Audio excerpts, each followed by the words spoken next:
Ready to supercharge your DeFi game and unlock exclusive opportunities on Axiom Pro?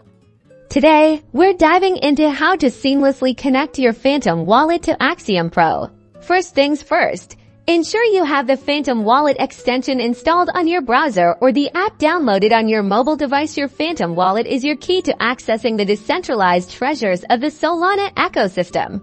Now, navigate to the Axiom Pro website. Ensure you're visiting the legitimate domain. Always double check. Look for the prominent Connect Wallet button, usually located in the top right corner of the screen. Click it.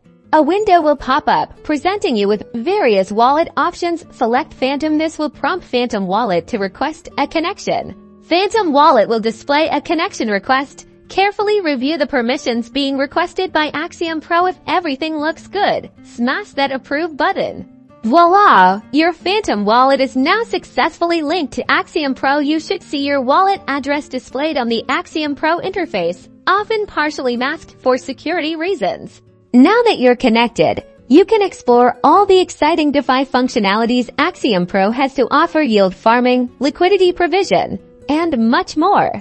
And finally, a crucial reminder: always disconnect your wallet when you're done using Axiom Pro, which is typically found in your profile settings or a clearly labeled disconnect button, keeping your assets safe and secure. Happy DeFiing!